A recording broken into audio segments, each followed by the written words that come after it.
나라에서 애 안 낳고 사는 여자는 사람 취급 못 받는 것이 사실인 것 같아요.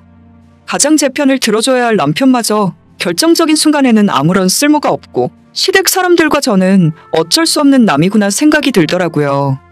남편과는 3년 전에 결혼해서 아직까지 아이 없이 살고 있습니다. 제가 아이를 별로 안 좋아하기도 하고 저도 그렇고 남편도 마찬가지로 아직 부모 될 준비가 안 됐다고 생각해요. 애초에 결혼할 때 남편에게 우리 앞으로 집 사기 전까지는 아이 낳기 싫다고 이야기했고 남편도 제 의견에 동의하고 결혼했어요. 옛날 어르신들 말씀은 애들은 자기 먹을 거 달고 태어나니까 덮어놓고 일단 낳고 보라 하시는데 제 생각은 전혀 아니에요. 요즘은 아이 하나를 키워도 어릴 때부터 학원이나 특별활동, 예체능까지 생각을 하면 들어가는 돈이 적지 않아요. 남들 다 하는데 내 아이만 안 시킬 수도 없는 노릇이고 아이가 스스로 원하지 않는다면 모를까 능력이 없어서 못해주는 부모는 되고 싶지 않더라고요. 아무튼 이런저런 이유가 많지만 집안 어른들이 보시기에는 그저 핑계일 뿐인 거죠. 그나마 저희 친정에서는 제 성격도 잘 알고 있고 때가 되면 알아서 잘하겠거니 생각하면서 믿고 기다려주시는 편인데 시댁에서는 신혼 때부터 애 낳으라고 닥달하셨어요. 살고 있는 신혼집 상황에 전혀 아이 낳아서 키울 수 있는 여건이 안 되는 데다 매달 들어가는 생활비 생각하면 휴직하고 2년 집에만 들어있는 것도 막막하더라고요. 매번 시댁에서 빨리 애 낳으라고 닥달하실 때마다 이런 저희 집 사정과 제 생각을 이야기했지만 아이 낳고 키우는데 무슨 조건을 그리 따지냐고 저희보다 못한 사람들도 얼마든지 애를 둘씩 셋씩 낳고 잘만 산다고 하십니다. 그런 말을 들으면 제가 할 말은 없지만 사람마다 생각하는 것이 다르고 중요하게 여기는 부분이 다른 거 아니겠어요? 애초에 결혼 전에 아이 부분에 대해서 이야기를 안 한 것도 아니고 어느 정도 생활이 안정되기 전까지는 맞벌이하며 돈 모으자고 다 이야기 끝난 상황인데 시댁만 가면 제가 세상에서 제일 나쁘고 못된 며느리로 여기시더라고요. 아무튼 잔소리는 있는 대로 다 들으며 살았지만 저도 제 고집이 있고 제가 생각하는 목표가 있었기 때문에 어머님 잔소리를 듣는 둥 마는 둥 한 귀로 듣고 한 귀로 흘리면서 지금까지 버티고 살았어요. 남편은 결혼 전에는 분명 제 의견이 맞다고 했었고 제 생각에 동의한다고 했으면서 결혼한 뒤에 자기 엄마가 잔소리를 할 때마다 꺼다 놓은 보릿자루 마냥 아무런 말도 못하고 눈만 꿍벅거리고 있더라고요. 마치 자기는 당장이라도 아이를 갖고 싶은데 제 눈치가 보여서 못한다는 식으로요. 그러니 시어머니가 저만 보면 입에 거품을 물고 못된 며느리, 나쁜 며느리, 결혼할 때 시댁에서 집 안 사줬다고 시위하는 거라는 말씀까지 하실 정도죠. 저는 남자 쪽에서 무조건 집 사와야 한다고 생각하는 사람이 아닙니다. 오히려 저희 결혼할 때 신혼집 포함해서 반반 결혼했었는데 제가 남편보다 돈을 더 많이 부담했어요. 남편 결혼 전에 모아둔 돈 3천만 원 있었고 시댁에서 2천 더 해주셨어요. 저는 제가 모아둔 돈만 해도 5천만 원이 있었고 친정부모님들이 시댁이랑 똑같이 도와주겠다고 하셔서 2천을 더 보태주셨습니다. 그런 건 하나도 기억 못하시고 본인들 서운하고 기분 나쁜 것만 말씀하시더라고요. 그래도 작년 초까지는 얼굴 볼 때마다 손주 언제 안겨줄 생각이냐고 닥달을 하시더니 신우가 작년 봄에 시집가고 난 뒤로는 그나마 다행히도 저한테 쏠리는 관심이 덜했습니다. 금이아오기야 키우던 막내딸이었으니 저한테 대하시는 것과는 다르게 엄청 챙기시더라고요. 저야 시모 눈밖에 나서 좋았고 시모도 포기했는지 더 이상 저한테 애 낳으란 소리를 안 했습니다. 시부모님들 눈에 최대한 안 띄며 조용히 지내고 있었는데 올해 초 설날이 조금 지났을 때 신우가 결혼 1년 만에 첫 아이를 임신했다는 소식을 전해왔어요. 우리 신우 나이가 올해로 27밖에 안 됐는데 뭐가 급해서 이렇게 빨리 임신을 했나 싶기도 하고 한편으로는 왠지 나한테 불똥이 튈지도 모르겠다 생각했는데 역시 안 좋은 예감은 틀린 적이 없더라고요. 너보다 3살이나 어린 신우도 애를 가졌는데 너는 뭐하고 있길래 아직까지도 소식이 없냐고 시모가 또 거품을 무는 겁니다.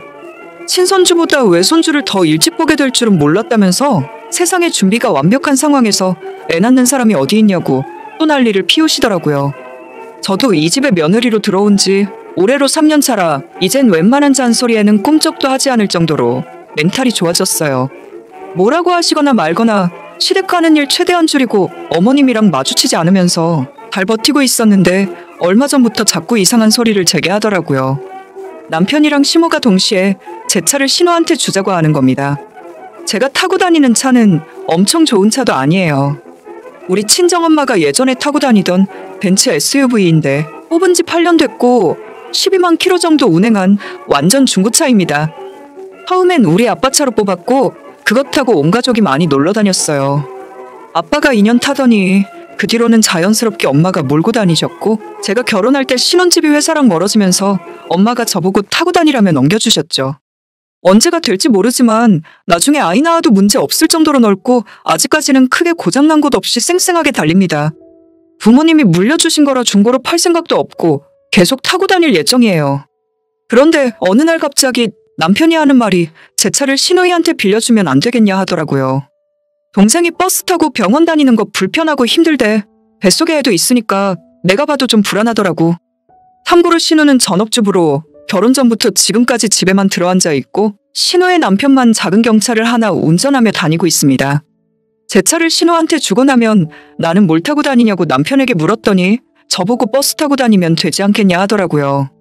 이 차 유지하고 끌고 다니는데 지금까지 10원 한 장 보탠 적도 없으면서 왜 멀쩡한 내 차를 신우한테 주라고 하는 건지 모르겠어요. 말도 안 되는 소리 하지 말라고 친정부모님에게 물려받은 건데 내가 왜 이걸 신우한테 주고 버스를 타고 다니겠냐 한 소리 했죠. 작년에 한참 전염병이 심할 때 저희 회사도 재택근무를 몇 달 했던 적이 있어요. 도저히 집에서 일하면 안 되는 업무가 많아서 얼마 하다가 말았지만 아무튼 그때 집에서 일만 하고 나가면 무서우니까 어디 돌아다니지도 않고 집에만 붙어 있었는데 너무 오랫동안 차에 시동을 안 걸었더니 배터리가 나가더라고요. 보험사 불러서 어찌어찌 해결은 했는데 이제 와서 작년 일을 언급하면서 차도 잘 안 써서 배터리 나가게 만드는데 멀쩡한 차를 그렇게 모셔두고 썩힐 바에는 자기 동생한테 주는 게 낫다 하는 겁니다. 올해 들어서는 일주일에 5일 출근할 때마다 잘 타고 다니는데 절대 줄 수 없다고 거절했어요. 남편은 뭐가 나은지 한번 천천히 생각해보라고 이야기했고 그 뒤로도 가끔 한 번씩 생각나면 제 차를 동생한테 줘버리고 버스 타고 다니는 게 저한테도 편하고 좋은 일이라네요. 너무 어이없는 소리에 대답도 안 하고 무시하고 있었는데 어느 날 남편이 화장실 간 사이에 핸드폰 문자가 오길래 슬쩍 화면을 확인했는데 신호 이름으로 연달아 문자가 오더라고요. 뭐래? 준대? 오늘도 물어봤냐고. 돈 내고 사간다는 것도 아니고 공짜로 주길 바라고 있으니 그 오빠의 그 동생이구나 싶었죠. 어차피 뭐라 하던 줄 생각 전혀 없으니까 제 풀에 알아서 지쳐 떨어지겠지 생각했어요. 그런데 이달 초 시아버지 생신이라 시댁의 식구들이 다 모였었는데 당연히 신우도 자기 남편 데리고 참석했어요. 그 자리에서 저는 완전 찬밥이라 조용히 구석에서 밥만 먹고 있었고 모든 사람들의 관심은 신우 뱃속에 있는 아기에게 집중되었습니다. 배도 아직은 불러오는 티가 안 나는데 신우는 연신 뱃속의 아이 때문에 너무 힘들다는 소리를 하더라고요. 저야 애도 안 낳아봤고 임신도 안 해봤으니 지금 얼마나 힘든지 알 길이 없으나 마치 저 들으라고 하는 듯이 버스 타고 병원 다니기 너무 힘들고 무섭다는 소리를 5분마다 한 번씩 하는 겁니다. 그 소리를 할 때마다 시모가 한 번씩 저를 째려봤고 나중에는 남편이 한술 더 떠서 아이 자리에서 신우한테 차 넘겨주라고 바람까지 잡더라고요. 째려보는 시모보다 부추기는 남편이 더 꼴보기 싫었어요. 신우는 잔뜩 기대한다는 표정으로 저를 쳐다보고 있었고 여기서 싫다고 거절하면 나만 완전 나쁜 인간 되는 분위기였지만 그래도 안 되는 건 안 되는 거죠. 이 차 주고 나면 버스 타고 출퇴근해야 하는데 난 그렇게 못하겠다 이야기했습니다. 그러자 신우가 기다렸다는 듯이 아니 그러니까 저희 차랑 바꾸면 된다니까요. 저는 배가 불러와서 남편 차 몰고 다니면 힘들어서 큰 차가 필요하거든요. 언니 출퇴근만 하실 거면 우리 차가 딱이에요. 작아서 기름도 얼마 안 먹고 주차비도 할인되고 좋다니까요. 저는 어처구니가 없어서 대답도 못하고 있었는데 시모까지 거들면서 그러면 되겠다고 애가 진 집에서 큰 차 타고 너는 출퇴근만 하니까 작은 차 타는 게 경제적이라며 박수까지 치고 좋아했어요. 하도 시댁 식구들이 몰아가는 바람에 제가 너무 기분이 나빠서 정색을 하고 제 차가 지금 당장 중고로 팔아도 4천만 원은 받을 수 있으니까 그렇게 제 차를 가져가고 싶으면 중고차 값을 달라고 했습니다. 되도 않는 경차 타고 싶지 않으니 4천 주고 제 차 가져가면 내가 깔끔하게 그 돈 받아서 새 차 뽑아서 다니겠다고요. 참다 못한 제 한마디에 그쪽 식구들끼리 화기애애했던 분위기는 얼음장같이 굳어버렸고 결국 밥도 먹는 둥 마는 둥 하다가 남편 손에 이끌려 황급히 집으로 돌아왔어요. 집에 오자마자 남편이 화를 내면서 신우도 우리 가족인데 돈 받을 생각이었냐고 그런 다 썩은 똥차로 무슨 4천만 원을 달라 하냐며 소리를 치더라고요. 이때다 싶어서 핸드폰에 사진 찍어뒀던 중고차 가격을 보여줬죠. 하도 남편이랑 시모가 신우한테 차 주라고 하니까 이런 소리 들을 바에는 그냥 중고로 팔아버릴까 싶어서 알아봤던 가격이 있었거든요.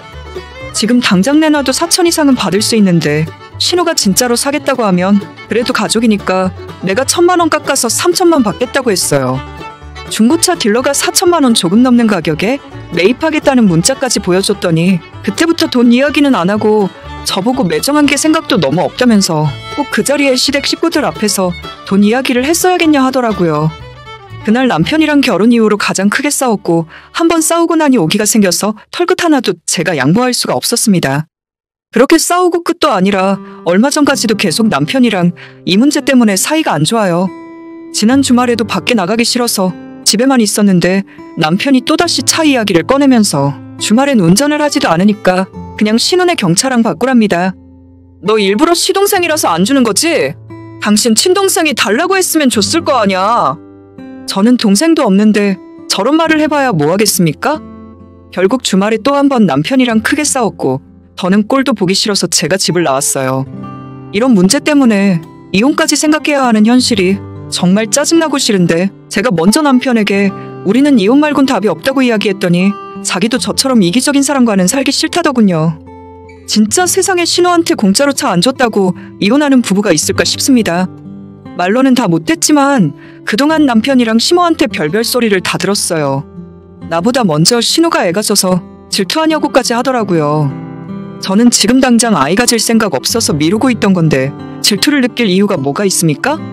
생각하는 것도 어쩜 그렇게밖에 못하는 건지 지금은 친정 들어와서 회사 다니고 있는데 저희 부모님에게는 별일 아니라고 이야기했어요. 차 때문에 이혼까지 하게 생겼다고 하면 저를 대체 어떻게 생각하시겠습니까? 이제는 남편이랑 화해하고 다시 잘 지내기엔 너무 멀리 왔다 생각하고 이혼해서 따로 사는 것이 답인 것 같아요. 처음에 친정 들어와 있을 때는 저한테 이혼하자고 당당하게 이야기하더니 어제는 집에 들어와서 천천히 다시 이야기해보자더라고요. 대화를 1000번 하고 10,000번을 해도 너네 동생한테 내 차를 넘겨줄 일은 없을 거라고 했더니 또 승질내면서 다 때려치우랍니다. 내가 좋아서 결혼하고 같이 산 게 아니라 내 차가 좋아서 결혼한 놈인가 싶었어요. 저보고 다 썩어빠진 똥차 가지고 갑질한다고 하는데 그 썩어빠진 똥차 제가 1,000만 원이나 깎아준다고 했는데 왜 돈 주고 사갈 생각은 안 하는지 모르겠어요. 어쨌든 이젠 화해할 이유도 못 찾겠고 남편이랑 만나서 이혼 협의하는 일만 남았어요. 결혼할 때 제가 돈 더 많이 들고 왔으니 헤어질 때도 정확하게 따져서 제가 한 푼이라도 더 많이 챙겨갈 겁니다. 결혼하고 3년 중에 2년은 시모한테 애 낳으라 잔소리 듣다가 지나간 것 같고 나머지 1년은 제 차 신우한테 주라고 잔소리 듣다가 끝난 기분이에요. 남편이건 시댁 식구들이건 정말이지 함께해서 더러웠고 다시는 마주치지 않았으면 좋겠습니다. 오늘의 제 이야기는 여기까지입니다. 끝까지 들어주셔서 정말 감사드려요. 다들 행복하시고 좋은 하루 보내시길 바랍니다.